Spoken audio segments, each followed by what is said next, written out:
The views expressed on this program are not necessarily those of WTJX, its board, staff, or underwriters.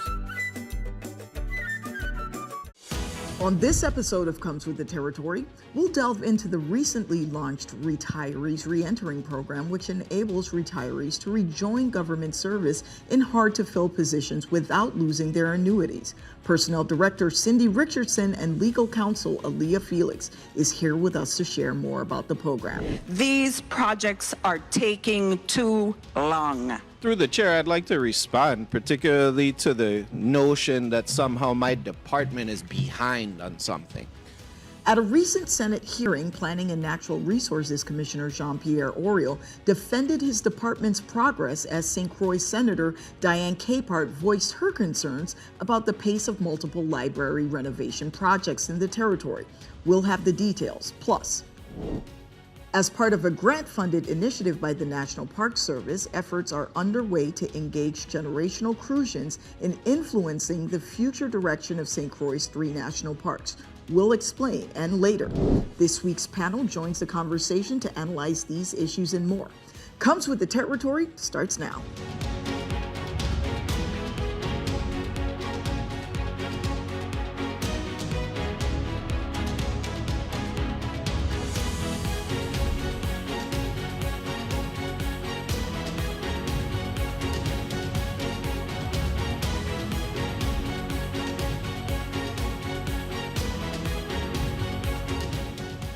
Welcome to Comes with the Territory. I'm Leslie Camise-Young. In a bid to address staffing shortages, the government recently rolled out a program that allows retirees with valuable experience to return to the government workplace without sacrificing their retirement annuities. This program addresses critical workforce shortages within the government by encouraging experienced retirees to return to public service in jobs that we need desperately. At a press conference last month, Governor Albert Bryan Jr. announced the rollout of the Retirees Reentering Program, a response to critical government staffing shortages. Under this program, retirees can return to service without losing their annuities as enabled by recent legislation. Governor Bryan lauded the program's flexibility, highlighting that returnees can opt for part-time work. With historically low unemployment rates posing challenges in finding skilled workers, the initiative aims to bridge the gap while younger employees receive training. Currently, there are approximately 140 open positions on the Division of Personnel's website. This initiative underscores the government's proactive approach to addressing staffing gaps while tapping into the wealth of experience and expertise held by retired personnel. And joining the show to share more about the Retirees Reentering Program and its benefits are Division of Personnel Director Cindy Richardson and Legal Counsel Aaliyah Felix. It's a pleasure to have you both. So let's share with the community a little bit about this program, how it all came about, and what are the goals and objectives of the program. I'll start with you, Director Richardson. Thank you, Leslie. So this program was sponsored by Senator Milton Potter in Act 8560. It was later amended by Act 8690, which then tasked the Division of Personnel with coming up with the rules and regs surrounding this program to allow individuals to come back for a set period of time, 36 months actually, consecutively. Mm-hmm. And there are a lot of exceptions to the rule throughout the rules and regs, as we can discuss and go into further. But it's a really good program that allows individuals to come back, some of those needed professionals to fill the gaps. And we're here to go ahead and kind of discuss and talk a little bit more about the program and to even highlight some of the jobs that are available to them. Great. So let's share with the viewing audience, who's eligible to participate? Is it any retiree in the government? So it's retirees that have been out of the system for at least 9 months. Okay. Mm-hmm. All right, that's important to know. You helped to draft some of the rules and regulations for the program. What were, let me just ask, some of the obstacles that you had? Because I know we've had issues with retirees re-entering the government service before. So what did you have to navigate in order to come up with, rules and regs that could work for the legislature and work for the program? I think one of the biggest hurdles that we had, and not really a hurdle, but just nuances, are the different agencies and the way that they hire, and taking that into consideration. You know, when legislation is drafted, there is an idea, there's an intent, but when you have to sit down and now create the policy to implement the process, you have to dive a little deeper. So whereas I may have started a draft and I thought I had it, I then had to realize or adjust because I had to reach out to various agencies, for example, Department of Education. You know, some of the other agencies, they just do things a little differently. They may not do things the way that we do, even different branches. That's really why the amendment had to come out, because there had to be separate rules for the judiciary, for the legislature, just by the nature of how they hire. So, like I said, it wasn't necessarily a hurdle, more of nuances having to overcome and make sure we capture and take into account all the different nuances that are involved. Great. Let's talk about why this program was necessary and the fact that the government of the Virgin Islands probably is employing the least amount of employees we've had in the last 20, probably 25 years or even more. Why is there a need now to bring people back? The need is there because as you look at, you can see on our listing right now, there's a lot of jobs that are labeled reposted or continuous, and they've been there the longest. So these are the hard to fill jobs, the jobs that we would love to have individuals come back and provide their professional skills, bring back some of that institutional knowledge back so that they can be there for a period of time and even offer training for some of the individuals that are there so that we can keep the government running. Let me ask you a quick question. Is there any collaboration with, for instance, GERS?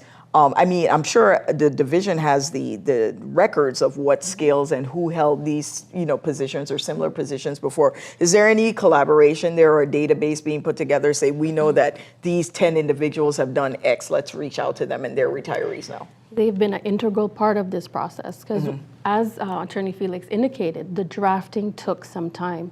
So what we did is that we started to build the process, and we incorporated GRS into the process, so they are in that approval queue.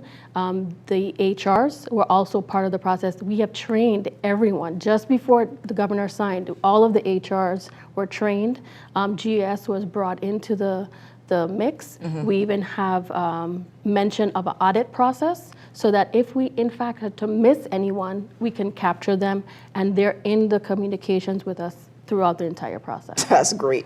Tell me what types of positions are available right now? Right now, if you go onto our website, www.dopusvi.org, and you go on to our career seekers page, you'll see that there's at least anywhere, and this fluctuates. So today, probably 129. When it launched, 140. So anything that's listed and it has repost or continuous, those are the positions that the retirees would want to take a look at. So for example, we have a systems analyst at the Department of Labor that's listed right now. We also have an alcohol control inspector that's at Department of Licensing and Consumer Affairs, a budget operations analyst at OMB, a labor relations specialist, a recreation leader at Sports Parks and Rec. There are a lot of jobs listed right now, so we do encourage everyone to go up and take a look and see what's available. Let me ask about legal considerations, Attorney Felix, for or compliance issues that you came about related to the program. Specifically, I mean, you did a great job in explaining the different nuances, for instance, between the three branches of government, but what are some other challenges that you came up against? Just, I think in all legislation, making sure that you understand the intent behind the legislation, I think is very important, and having that collaboration with the drafters, with the sponsor, so that you're not just writing what you think the bill is supposed to stand for, you're actually getting what the true intention is. So that was important for us, and we did meet with the bill sponsor to make sure that we were all on the same page. In doing so and informing them of what we were facing along the way, they went back and made some adjustments. So they did listen, they did realize that even within their own camps, again, just how things happen in the different branches, they were able to then make the adjustments. So I would say that part really wasn't difficult, surprisingly. I think that went pretty well. There was great collaboration there. Excellent. That's great to hear. Let me ask you, Director Richardson, is there opportunities for mentorship and training of, or even cross-training between departments here now that you're bringing retirees, many with very valuable experience? Is that a consideration being made with this program? Yeah, definitely. It's a way for the retirees to bring back that institutional knowledge.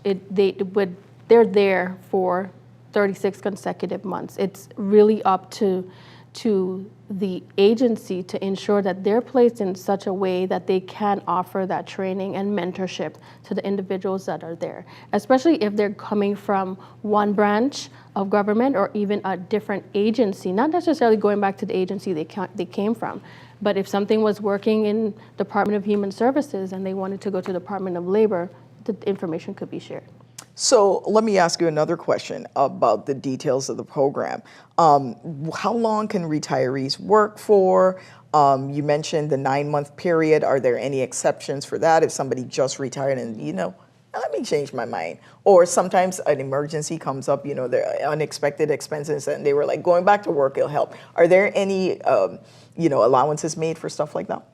So there are a few exceptions, but regular retirees can work for 36 consecutive months. They do have a waiting period of 9 months. However, one of the exceptions are if they're a teacher, nurse, or police officer, there's no waiting period. Oh, that's good to hear. And is there, are they restricted to that 36 months or can they go beyond that, especially for teachers? Actually, because of the law that was in place already, it would be for 2 years. Okay, okay. So let me ask then, for those essential positions, like I remember before this program, this legislation was put in place, there were obstacles for folks coming back. Legally, I'll give you this question, Attorney Felix. What were some of the challenges as to why retirees couldn't go? What would they have to give up in order to rejoin the government workforce if they did come back? Their annuity. And so one of the greatest selling points of this program is that they keep their annuity. It doesn't diminish. Their retirement status isn't canceled. They keep that that status of a retiree, but they get their annuity as well as a current GVI salary. So that's the main benefit to the employee, the retiree that's re-entering into the program. I just wanted to go back a little bit. Sure. When you were speaking about the training, the cross-training, et cetera. One of the requirements of the program for the majority of individuals that come back is for the agency, they have to implement a recruitment plan. There has to be some kind of succession because something that we really want to stress and make sure people understand is this is not a permanent solution to the hiring shortage, right? Got it. It's a temporary fix. It is an opportunity to develop that recruitment plan, that succession plan that you may not have been doing before. So that's really important for the public to know. I'm glad you mentioned that because I was going to ask you, Director Richardson, as the chief, recruiter for the government of the Virgin Islands, what are some of the, under your leadership, what are some of the tactics that the department has been implementing to try to address this, chronic job shortage? And the job shortage is worldwide almost. It's not just here in the territory. We watch the national news and international news, and we see that this is a challenge all over the world. So how have you been innovative in trying to recruit individuals to come work for the government of the Virgin Islands? Well, one of the things that we've done is we've taken a look at the way we market. So we're using social media a lot. We're trying to go out into the community and to recruit for our positions. Everything from the high schools to the UBI to the schools, career and tech, all of the different agencies, the groups of individuals, we're trying to reach out to them. We did a virtual fair, the University of Florida, and we had at least 6 of the agencies present, and we had at least 88 people come through our virtual fair. And we were able to promote the Virgin Islands and talk about our jobs. And actually, we're going to be having another announcement next week about another avenue that we've opened to bring individuals to get some of these hard to fill positions filled. Let me ask, and this might be a little off kilter, but I think about some of the things that, we hear Virgin Islanders that are living away that they speak of as obstacles to coming back home. One of them is, affordability of living, a place to live in general, finding an apartment that could fit the salary that they would make here. Has the agency ever given any consideration to working, for instance, with realtors or developers or to help facilitate, going that extra mile? Because, and I know this sounds a little crazy, but if somebody knew that, the department is going to help me possibly find an apartment and my position, it might make that hurdle a little bit easier to cross for them. That is something that we could definitely look into, and also to try to capture some of the other local programs and kind of link some of those programs to the availability of these jobs. That is something that we can look into. This is a great segue to the fact that we do have to modernize the benefits. When you talk about individuals that are living away, I know many people who would like to live at home, but the benefits just don't match up to the national standards. And so one of our projects is updating the employee handbook and updating the rules and regulations. And one of the key factors there to remain competitive and remain the employer of choice is to enhance what the benefits package is looking like, and exploring all options there. There was one concern that some retirees had regarding this legislation, and they wanted to know if retirees that are rehired pursuant to Act 8560, if they have the ability to get their lump sum payment of annual leave that they have occurred and that they did not use during the 3-year period when they work. I'm going to give you this question, Attorney Felix, if you don't mind answering, or whichever one of you is most comfortable. I can answer, that's fine. Well, pursuant to the actual act, that is not allowed. In terms of a lump sum for the annual leave that's accrued, and it will accrue, there is no lump sum payment that is going to come out. And as we said, we were tasked with just creating the rules and regs that kind of implement a process for the act. I assume that if this is something that the public wants to explore more, we can take that to the legislature and see if any amendments could be made there. Director Richardson, real quickly, we have a couple minutes left. Tell folks how they can apply, or if they're interested, again, how can they find the jobs and where they can find you folks at the Department of Personnel. So again, you can, visit our Facebook page, but also we encourage you to go to our website, www.dopusvi.org, and click on Career Seekers, and right there you'll see the listing of our jobs. Like I said, it fluctuates. As of today, there was 129 jobs available. For those interested retirees, we do encourage you to look at those postings that are listed as continuous or reposted, and those would be the jobs that would be available for the retirees. Great. Up next, we'll hear from this week's panel, but first, let's take a look at the topics on the table. A new National Park Service initiative aims to involve generational Crucians in shaping the future of St. Croix's 3 national parks: Christiansted National Historic Site, Buck Island Reef National Monument, and Salt River Bay National Historical Park and Ecological Preserve. At a recent community listening session in Christiansted, professors, as part of this grant-funded NPS initiative, congregated to gather information from residents. The project's liaison spoke of the significance of the project. It is the first time that residents of St. Croix are being asked to share their memories of the spaces that are now national parks. The principal investigator for the project said one requirement is to evaluate and assess the significance of historic properties, including writing a narrative that explains why the properties and sites are important. The National Park Service is a government agency that needs to stay in compliance with the National Historic Preservation Act, which means it has duties to manage historic properties within the lands that are part of its jurisdiction. The professors will compile all the information they've collected for presentation to the National Park Service to help the agency understand the historic significance of its park spaces to better interpret them for future generations. The National Park Service is also enforcing rules and regulations set in place over 15 years ago as a result of its new management. The NPS held a meeting earlier this year at the University of the Virgin Islands on St. Croix to address questions and concerns regarding their permitting process.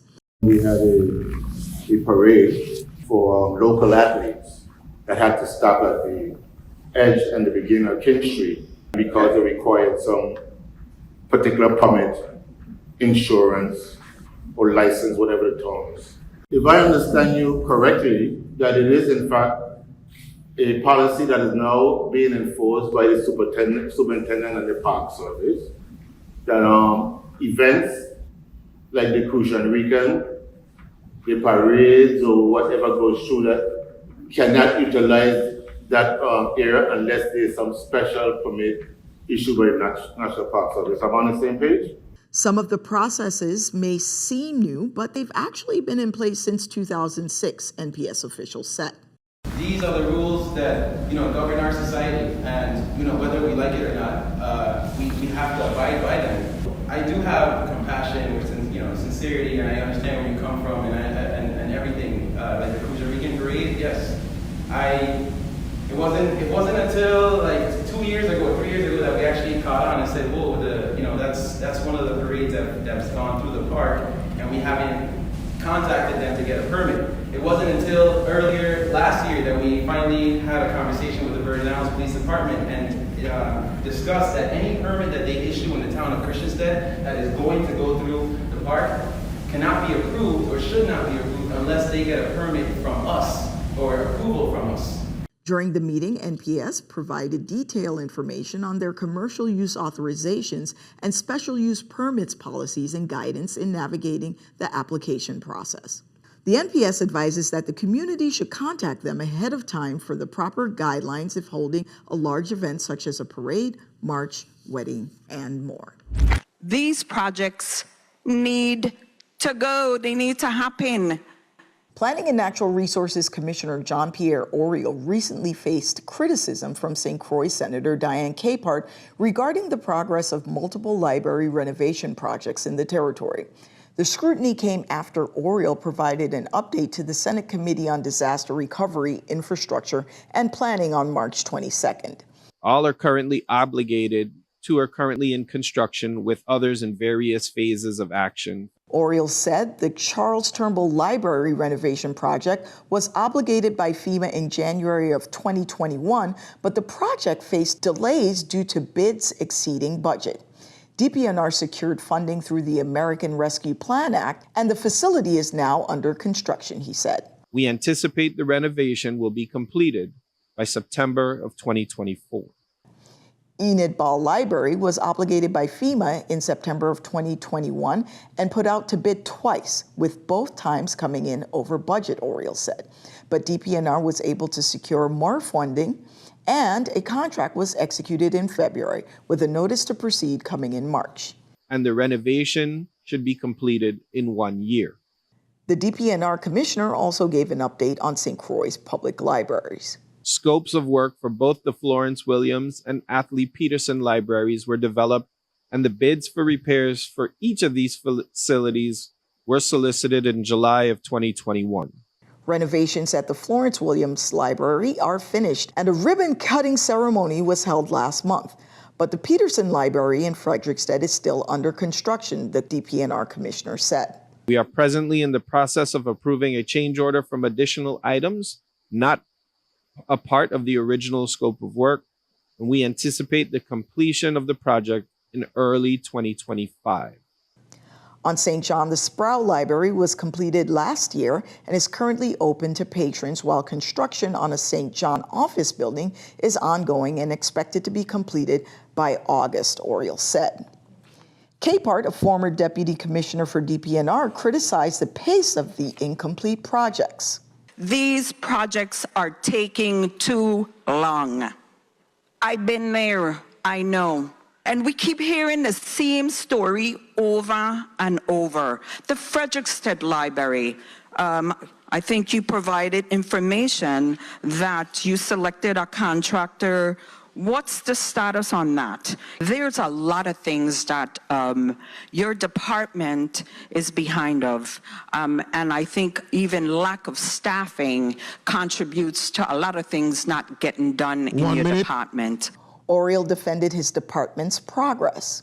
I don't understand how DPNR is behind on anything when 2 libraries are completed, 2 of them are in construction.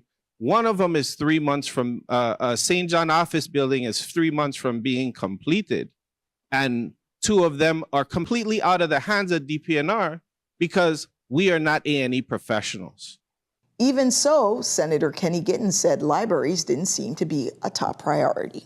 It's really unfortunate that our libraries are not opened and seemingly not on our top priority listing. I am still considering legislation to remove libraries from under the Department of Planning and Natural Resources because I don't believe that it's getting the attention that it truly deserves. Joining me on set for the panel discussion is community advocate Malachi Thomas. Welcome back to the show, Malachi. And joining the panel discussion from our St. Croix studio, let's welcome retired educator Gerard Emanuel and Jamila Russell, host of the popular radio talk show host Just Jamila on 970 AM WSTX. Thank you both for being here. Let's start the discussion off with you, Mr. Emanuel. What did you think about the retiree re-entering program? Do you have any questions about it? And as a retiree, is this something that you might want to participate in? Thank you very much, Ms. Commission, and thank you for the invitation. Let me start with the last part. I don't plan to come out of retirement, no. But I think it's a great plan that the governor has because of the difficulty in hiring competent staff, and I think it's 104 positions, 140 positions. So I think it could be attractive for some retirees. Well, that's interesting to hear because we talked about all the shortages that are had around the government and the challenges just with employment overall. You think that the benefits of being able to collect your annuity and a check at the same time is enticing enough to some of the retirees that are out there? Oh, yes, definitely. Because, the cost of living is going up tremendously, inflation. So definitely that will be a consideration. And I'm glad that the drafters of the legislation took that into consideration. My only concern was what happens with the accumulated annual leave. According to the law, you cannot get the accumulated annual leave once you retire. But then my question is, suppose you have a contract for 3 years, but then in 2 years and 10 months, knowing that you can't get the annual leave, you go on annual leave and take it anyhow. So there are always ways around these things. So I don't know what the purpose is or the point is in saying that once you finish your contract, say 3 years, you're not entitled to the annual leave that you have. Jamila, what do you think about the retirees re-entering program? I'm curious as to what your thoughts on how the program is going to go. Director Richardson mentioned 11 retirees already entering the program. Do you anticipate that there will be a flood of individuals re-entering the government? Well, I think that the execution and implementation of Act 8560 is long overdue. The legislature passed this measure, I think in 2022, sometime in 2022, with Senator Milton Potter being the primary sponsor of the legislation, with rules and regulations to be enacted within 90 days upon enactment and signing in by the governor. And so I'm pleased to hear that the Department of Personnel or the Division of Personnel rather, have finally completed a draft set of rules and regulations. I know those rules and regulations have to be published, and the legislature under the law has 30 days to review them. Whether or not they need to make amendments to the rules and regulations, they have to do so through legislation. But I think that this is an opportunity to fill hard to fill positions and offers a level of continuity in government. We're finding and we're seeing where people have retired and there was no succession plan within an agency. And so the knowledge that they had, the historical information that they had in agencies left with them, and new individuals are coming in some cases to head a department, and they're being forced to, jump in the deep end of the pool and forced to swim or sink. So I think this gives an opportunity to bring back some qualified individuals into government for a period of time to help us navigate these waters that we find ourselves in. The new NPS local management is enforcing rules that they set in place since 2006, requiring parade permits, and it almost seems like, and I know that strikes a Christiansted really, really well. Jamila, let me start with you first of all. I am a little perplexed about having parades go through that portion of Christiansted and the real impact it has on the parks. And correct me if I'm incorrect, but most of those just go right through that section the parade does. Yes, there's people on both sides of the street, but is that something that the park should really be quibbling about?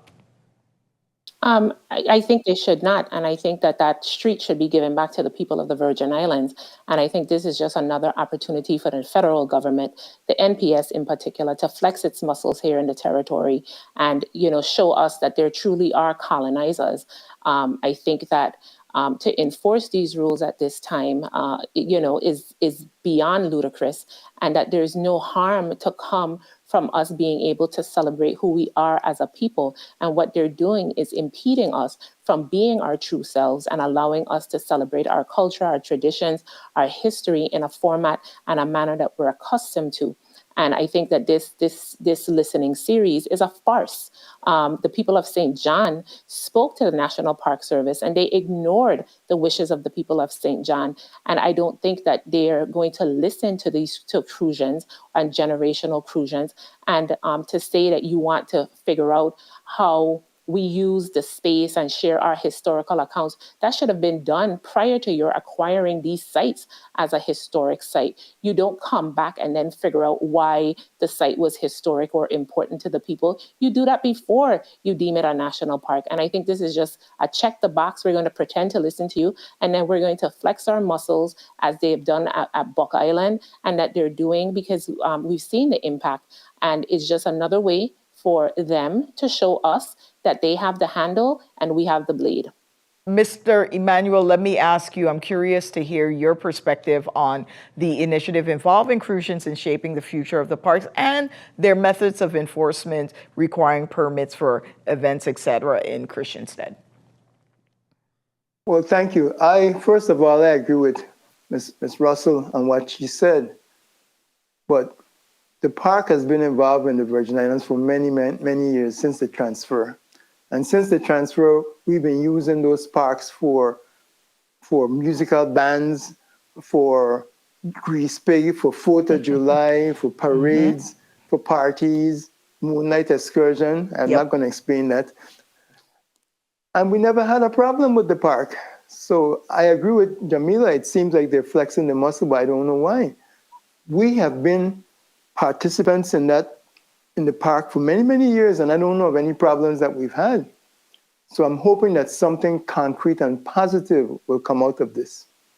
Mr. Thomas, what are your considerations for both issues? Do you think that it's a good thing, and will Crucians actually be paid attention to in their thoughts and ideas in the future development of sites on St. Croix? And also, how do you feel about the enforcement of the rules that they're implementing in Christiansted? Yeah, the rules sound nonsensical and unnecessary. And I can't predict whether the National Park Service is going to follow through with the community's needs or not. I do think this process is long overdue and it's necessary. I interned with the National Park Service before in Christiansted. I think we developed, this was 2014, we developed a walk-in tour of Free Gut. I worked closely with Benito, who was a park ranger, and Dr. Rezendi. And we spoke to a lot of people in the community, and we had that type of engagement. But especially given this year that we're getting ready to convene a 6th Constitutional Convention, I think it ties in to our relationship with the federal government and the political power that we wield to affect our livelihood here. So it was interesting reading this article and considering that we're getting ready to convene a 6th Constitutional Convention and considering our relationship with the federal government.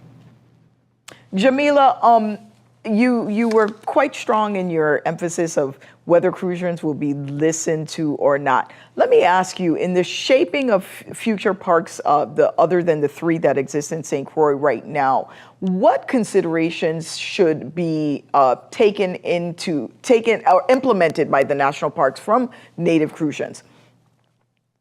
Well, I don't think that, and I will just put on the record, I don't think that there should be any expansion of the National Park Service in the territory. I don't think that the National Park Service needs to acquire any more space within the Virgin Islands for any park asset.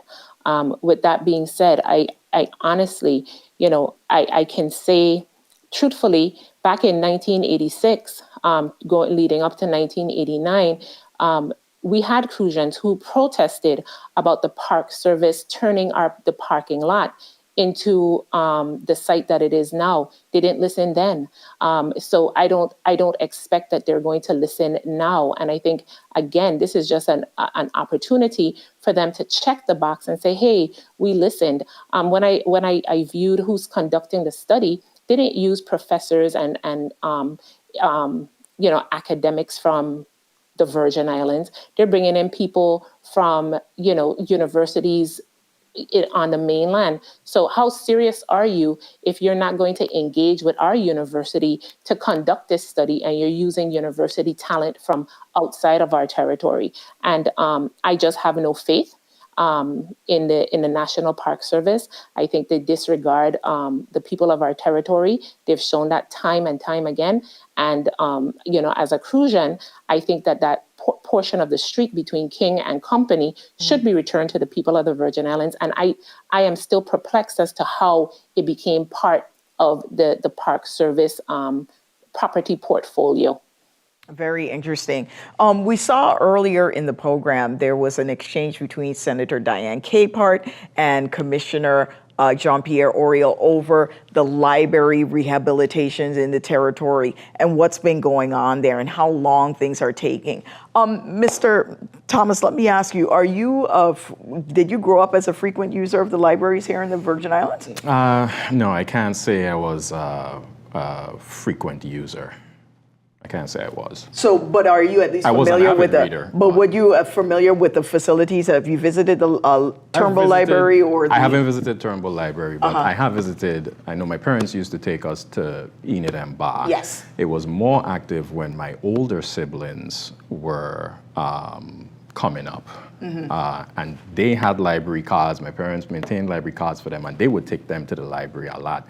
I want to say by the time we were coming up, the Enid and Bar Library started to slow down with the activity. So you saw the exchange between Senator Capehart and the commissioner. Did you think the line of questioning was fair? Yeah, I mean, I think as a community we could do a lot more to encourage and inspire literacy in the community. And it's not just about the outside, how the building looks. It's also about what's in it, and it's about what happens in it. And we could do a lot more to invest in our institutions and people. Before I came on the show, I looked at because I had this problem 2 years ago. I participated in the 175th Commemoration Committee, a subcommittee. And we were working with libraries, archives, and museums for an exposition in one of the forts. And I looked in 2022, I looked at the budget proposal. No request for professional services. I looked again for fiscal year 2024. No request for funds for professional services from the general fund. And to me, that's telling.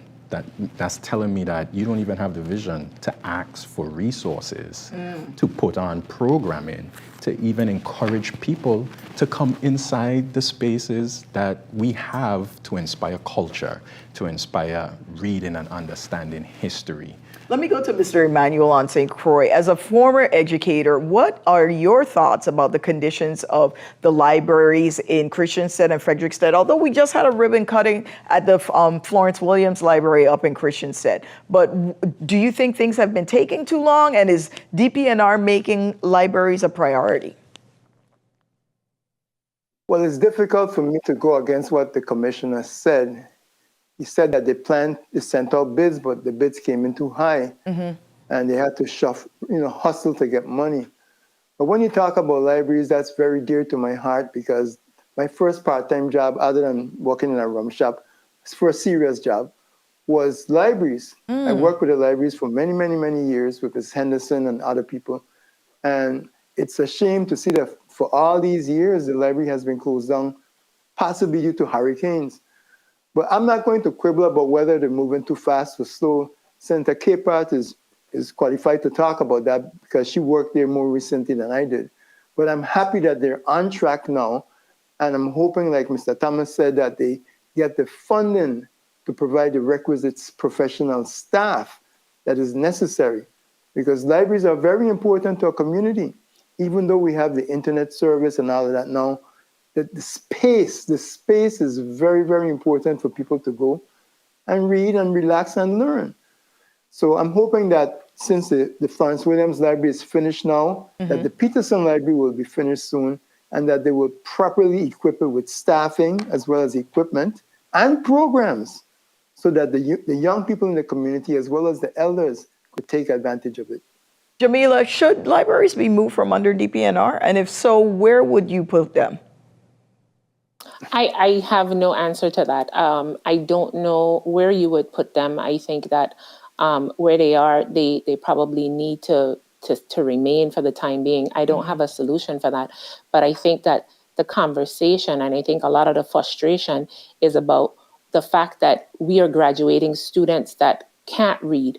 We're graduating students that read at a level that, force them to go into skill courses when they enter college.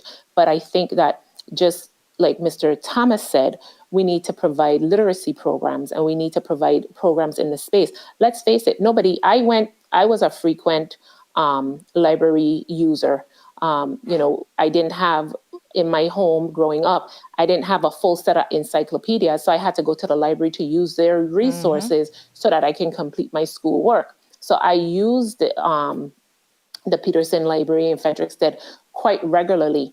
And so, but people are learning different now. People are reading books on Kindle. They're not buying hardcover or softcover books. So we have to develop libraries in a space where children want to come in and use it and equip, put the equipment in the space so that children can come and use the space, because not all families have access to internet service. Not all families have computer service, but if you have a library card and you can go into the library and you can access the internet to do your schoolwork and learn, you're creating and fostering an environment of learning and having our children thrive. And that should work in concert with the schools. And I think that what's more important to the physical structure is what happens when you walk through the doors of the libraries. Very good point. Mr. Thomas, real quick, if we were to move libraries, are you an advocate of moving them from under DPNR? And if so, real quickly, where would it go? I mean, moving the library doesn't get rid of the lack of programming. I mean, it has to be more than just moving the library. What's wrong with where it is right now? Moving the libraries DP from under DPNR to another agency. But could education, for instance, it could go to education. Yeah. Is education and is the legislature and is the people that put the budget together going to request the funds to get the resources and the program necessary to function and operate the libraries? I think we got a good, what's actually the problem with it being at DPNR? The senator didn't mention it.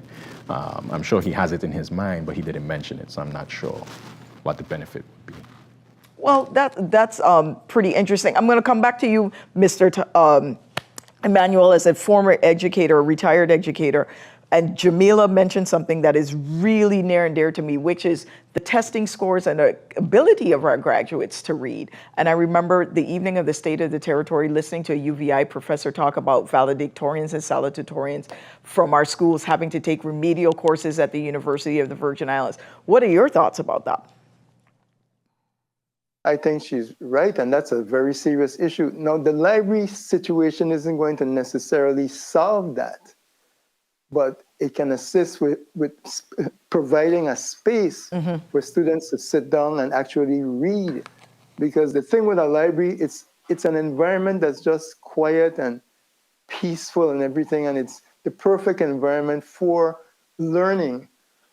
But like I said, it's not a panacea that's going to help everybody pass literacy tests and all those things.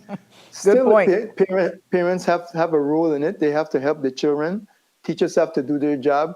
The library is not going to be the answer for everything, but a library that is properly staffed and properly equipped with programs and resources, that can go a long way in assisting students who may not have a home environment that is conducive for learning, because that's another thing. Some students, when they go home, they can't really do any work for whatever reason. And going to the library can be a very good alternative. I think Jamila was going to say something about that too. I couldn't agree with you more. In regional news, Vice President Kamala Harris traveled to Puerto Rico on the 22nd of March to underscore the Biden administration's commitment to aiding the island's recovery and to attend a Democratic fundraiser. But her visit sparked protests concerning Puerto Rico's territorial status and the Israeli-Hamas conflict. Here's more on that. The Vice President's visit to Puerto Rico is a testimony of the Biden-Harris administration's commitment to the well-being of the American citizens of Puerto Rico. During her first visit to Puerto Rico since the Biden-Harris administration took office, Kamala Harris was joined by U.S. Energy Secretary Jennifer Granholm and HUD Deputy Secretary Adrian Todman to highlight the federal assistance Puerto Rico received in the aftermath of the 2017 hurricanes. President Joe Biden and I have been very intentional about what we are doing for the leaders and the people and the families of Puerto Rico. So far, our administration has invested over $140 billion in Puerto Rico. Harris was also in town to attend a Democratic fundraiser, according to the Associated Press, which reported that Harris's Puerto Rico visit came days after Biden launched a campaign targeting Latino voters.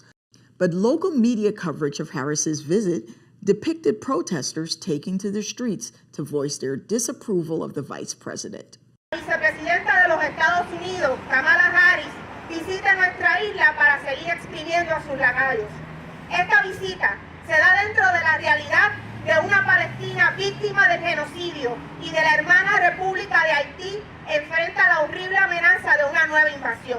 Además de un Puerto Rico colonizado que a más de 7 años de desastres naturales sigue en total abandono.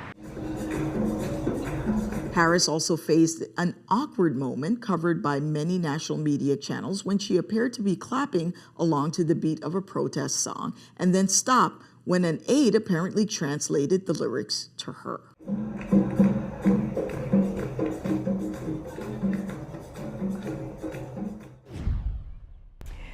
Mr. Emmanuel, I'm going to come to you because I know you're very well versed in issues of territorial status, but I'm going to ask you a basic question. Puerto Ricans seem to be very attached to their heritage and voice strong opposition to items and issues that they are not comfortable with. And I think about how in 1 year Puerto Rico had 3 governors just, I think, 2 or 3 years ago because of protests and coming to the streets. What do you find to be the difference, or what do you think is unique about them doing so and us in the Virgin Islands not doing similar things? Well, first of all, it wasn't all Puerto Ricans that were doing that. We have to be very specific. Mm-hmm. It was mainly the people who are for independence, the independentistas. Yes. They were the ones that were doing most of the protests. And the Commonwealth people and the statehood people, I don't think they were doing anything. Very good point. And as far as the, but you're saying what is the difference? I think it's just a cultural thing with Puerto Rico, with Don Pedro Albizu Campos and all those people, Lolita Lebron. they have almost a genetic history of revolution. But we've had that too. But for some reason, it seems to be disappearing with the 20th century and the 21st century. But I think with Kamala Harris, when she was clapping, I think she was clapping to the beat. That was a good beat. Because, you know, she's from Jamaica, but I don't think that she understood the lyrics, because they were talking about what happened in Israel and Pakistan and all those things, and they were very upset. And I agree with them. But let me say this before I go on. I think Kamala Harris doesn't agree with what President Biden is doing. She has been pushing hard for a ceasefire, but she's not the president. So for them to protest against her, I don't think it was a protest against her per se. It was more a protest against the administration and Biden because of they're not standing up to Netanyahu and all the genocide that's going on there. But I'll leave it at that. I appreciate your perspective. Mr. Thomas, on the issue of status, again, similar question. Puerto Ricans have had several referendums over the last 20 years, and there are clearly defined groups, as Mr. Emanuel pointed out, that support statehood, Commonwealth, and the Independistas, as he mentioned. Why don't we have that fervor here in the territory? I know Mr. Emanuel mentioned the cultural difference, but I think part of it is numbers too, right? Puerto Rico has a much larger population, and there is power in numbers. I'm sure that there are people here who would advocate for independence, but just like Puerto Rico, most people would advocate for maintaining either this current relationship we have with the United States government, or to become part of the union. So I think the difference in the advocacy that we see is really based on numbers. If we had a larger population, and there was a larger, even if it was the same percentage of people, but just a larger number of people who would advocate for independence, they would be more inspired to be as loud as our Puerto Rican brothers and sisters who advocate for independence. That's my theory. Jamila, in Puerto Rico, however, to the point that Mr. Thomas was just making about numbers, it even boils down to the political parties. PNP, for instance, is a party that is in support of, I believe, the Commonwealth status, PDP, our statehood, I believe, and then there's a third party, which escapes me right now, which are the Independistas. So it's even woven into the politics and the political parties that they follow in Puerto Rico. Again, same question to you. Why do you think the Puerto Ricans seem to always maintain their voice when it comes to their political status and relationship with the United States? Because I disagree with Mr. Thomas in that it boils down to numbers. I don't think it boils down to numbers. I think it boils down to people having conviction in the position that they hold. If you believe in the status quo and you want to remain an insular territory, an unincorporated territory of the Virgin Islands, you'll make your voice heard. There are people who are here in the territory who were at one point very vocal about being independent. I think it comes down to our education. And I think that those individuals who hold a position on either one of the, whether or not you want to be an unincorporated territory, whether or not you want to strive for being independent or having some other type of relationship with the United States government, I think that people who lead those charges or who believes in those positions, the individual positions, they're not doing enough to educate Virgin Islanders as to why they feel about the way they do. And I think the lack of education and the lack of passion for those people who hold a position to be consistent, there's a lack of consistency. And so if you educate and you're consistent in educating, I think that you would have the same type of turnout where people take to the streets to, protest and organize around their particular position. I don't think the size of our territory has a role to play. I think it's how people feel in our territory about the relationships we have and having the education and the consistency in educating the next generation about those particular positions. I gotta say, I agree with you in most part. I'm gonna end with you, Mr. Emanuel, 30 seconds. To the point of education, how do we better improve, and you being considered one of the territory's foremost experts, let's just say, on political status. How do we do a better job to make sure that individuals understand the differences and how they align their personal views with political status? I think you have to start much earlier than when people become adults. It has to start in the elementary schools with the curriculum, because that's what happens in Puerto Rico. Mm-hmm. It's not just the adults that get involved in status. It has to be in the educational system. We ran out of time, but I appreciate it. And I'd love to have you back to talk about it. But that's all the show we have for you today. Be sure to tune in next Sunday at 1 p.m. for an all-new episode of Comes with the Territory. In the meantime, for your news updates, tune into WTJX's news feed on weekdays at 5 p.m. on 93.1 FM or by downloading the WTJX app. I'm Leslie Camisiang, and for all of us here at WTJX Channel 12, take care.